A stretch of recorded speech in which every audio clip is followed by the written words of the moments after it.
Long ago, in the land of Greece, there lived a woman so beautiful that poets would sing of her for generations. She was Helen, the queen of Sparta, wife of King Menelaus. But Helen's beauty was not just admired, it became the cause of one of the greatest wars in history. The story began with a quarrel among the gods. At the wedding of Peleus, a mortal king, and Thetis, a sea goddess, all the gods were invited, except for Eris, the goddess of discord. Furious at being excluded, Eris threw a golden apple among the guests with the words, "For the fairest," inscribed upon it. 3 goddesses, Hera, Athena, and Aphrodite, each claimed it belonged to her. To settle the dispute, they asked Zeus, the king of the gods, to decide. Not wanting to make enemies, Zeus declared that the choice should be made by Paris, the prince of Troy. The goddesses appeared before Paris on Mount Ida, each offering him a tempting reward. Hera promised power and dominion over kingdoms, Athena offered wisdom and skill in battle, and Aphrodite whispered that she would give him the love of the most beautiful woman in the world, Helen of Sparta. Swayed by passion, Paris chose Aphrodite, sealing the fate of Troy. Soon after, Paris traveled to Sparta, where he was welcomed as a guest.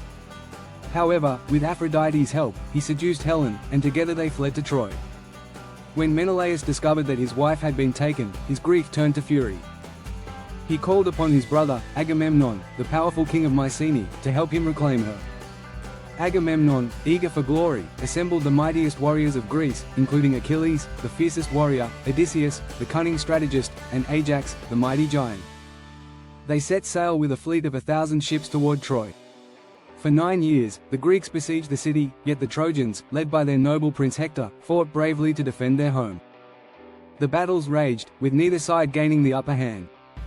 But soon, tragedy struck.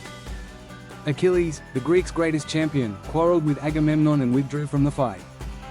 Seeing an opportunity, Hector led the Trojans to victory after victory. One day, Achilles' closest companion, Patroclus, could no longer bear to watch his comrades fall. He donned Achilles' armor and led the Greeks into battle, hoping to turn the tide.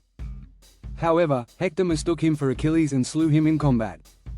When Achilles learned of Patroclus' death, his grief and rage knew no bounds. He re-entered the war, seeking vengeance. In a fierce duel, Achilles finally killed Hector and, in his wrath, dragged his body behind his chariot around the walls of Troy. The gods themselves took sides in the war, with Athena, Hera, and Poseidon aiding the Greeks, while Apollo, Aphrodite, and Ares fought for the Trojans. Despite their divine support, Troy's fate was sealed when Paris, guided by Apollo, shot an arrow that struck Achilles in his only weak spot, his heel. The mighty warrior fell, and the Greeks mourned their loss. But even in death, Achilles remained a legend. The war dragged on, with both sides suffering heavy losses. The Greeks, unable to breach Troy's mighty walls, turned to Odysseus for a solution. The cunning king devised a brilliant trick, the Trojan horse. The Greeks built a massive wooden horse and hid their best warriors inside its hollow belly. Then, they pretended to retreat, leaving the horse behind as an offering to the gods.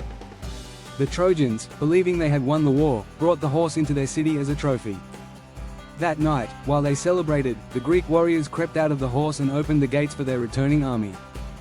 The Greeks stormed into the city, setting it ablaze.